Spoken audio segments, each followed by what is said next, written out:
Start करें।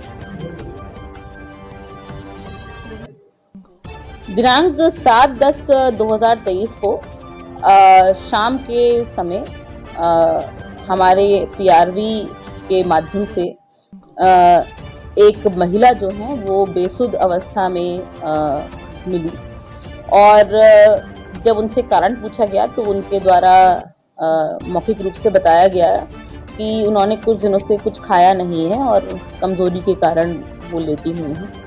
इस पर तत्काल उनको अस्पताल में भर्ती कराया गया। बातचीत के दौरान उनके द्वारा जो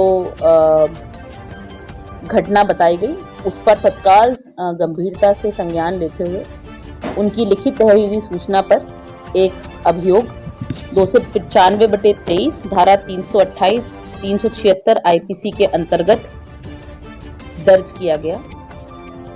महिला द्वारा जो कहा गया, उनके द्वारा बताया गया कि वो एक मुकदमे की पैरवी के सिलसिले में लखनऊ कुछ दिन पूर्व आई थी और यहाँ पर उनकी मुलाकात एक व्यक्ति से हुई जिसने इनको ये कहा कि ये इनकी पैरवी में सहायता करेंगे।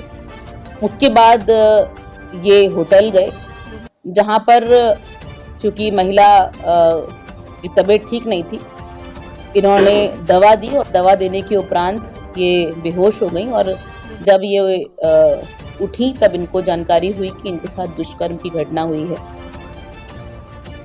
हमारी पुलिस टीम द्वारा तत्परता से जितने भी जगह इनके द्वारा बताई गई थी कि ये गई हैं, सभी जगह के सीसीटीवी कैमरास को चेक किया गया और साथ ही में इनके द्वारा ये भी बताया गया कि जब हमने पूछा कि क्या ये उस होटल के नाम से भिज्ञ हैं तो इनके द्वारा उसके बारे में अनभिज्ञता जाहिर की गई।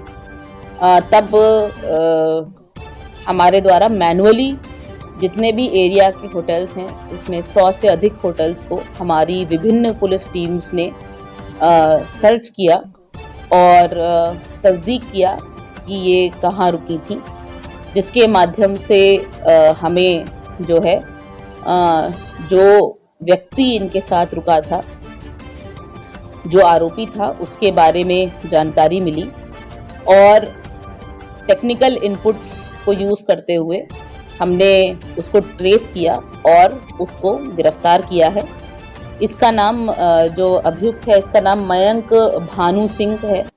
ये सीतापुर का निवासी है और इसने दौराने पूछताछ बताया कि ये महिला से रैंडम यहाँ पर थाना हजरतगंज क्षेत्र में मिला था और उनकी आपस में बातचीत हुई और इस बात पर कि वो उनकी सहायता करेंगे, इस बात पर दोनों जो है वो साथ में गए और उसके बाद ये घटना कारित होना बताया गया। इसमें महज कुछ ही घंटों में, आई थिंक 10 to 12 आवर्स में हमारी टीम ने पूरी कोऑर्डिनेशन के साथ में और मैनुअल इनपुट्स पर काम करते हुए पूरी घटना को ट्रेस किया है और इस घटना का अनावरण किया है।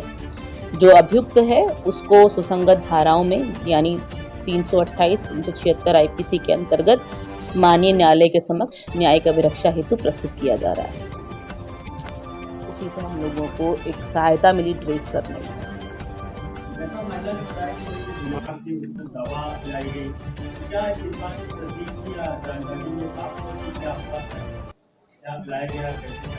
देखिए, उन्होंने कहा था कि बुखार उनको हुआ था और उसके बाद जो दवा है उन्होंने सहायता मांगी जब उससे कि बुखार की दवा दो। उसके बाद उनका कहना है कि उनको होश नहीं रहा, बेहोश हो गई और जब वो उठी तब उनको ज्ञात हुआ कि उनके साथ दुष्कर्म हुआ है। तो उनको लगा था कि शायद बुखार की दवाई है। नहीं, एक ही आदमी है और इनकी जो लिखित तहरीरी सूचना है उसको हमने गहनता से इनसे जब वार्ता करी, बातचीत करी तो इस बात से इन्होंने तस्दीक किया कि एक ही व्यक्ति था जो इनको मिला था और उन्होंने उसको सहायता के लिए जब उनसे बात हुई थी, तो उसके बाद जो भी घटनाक्रम हुआ, जिसके उपरांत जिस घटनाक्रम पे ही ये मुकदमा लिखा गया। नहीं, अभी तक इसका कोई आपराधिक इतिहास नहीं है। देखिए, जो मेडिकल रिपोर्ट्स हैं वो हम जब मेडिकल रिपोर्ट्स हमेशा पुष्टिकारक होती हैं, जो कथनानुसार और जो वहाँ पे हमें जितने भी अभी तक के साक्ष्य मिले हैं उन पर ही इनको बुक करते हुए 328 376 आईपीसी में माननीय न्यायालय के समक्ष पेश किया जा रहा है।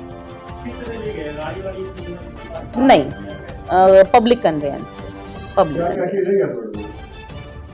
मैंने बताया, जैसे कि अभी मैंने पुनः बताया कि ये मिले थे इनसे और मिलने पर इन्होंने कहा था कि हम आपकी सहायता करेंगे, क्योंकि ये खुद एक अपने ही किसी काम के सिलसिले में यहाँ आई हुई थी और सहायता शायद सीख कर रही थी। तो उन्होंने उनको ये प्रॉमिस किया था कि हम उचित सहायता आपकी देंगे।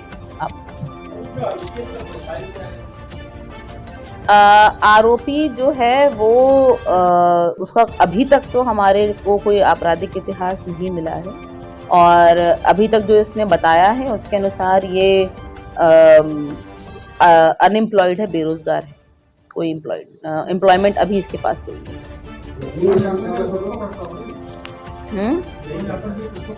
नहीं। मदर फादर से भी सपोर्ट मिलता है बहुत सारे लोगों को। जो अभी तक बताया गया है कि अनएम्प्लॉयड है, एम्प्लॉयमेंट कोई नहीं।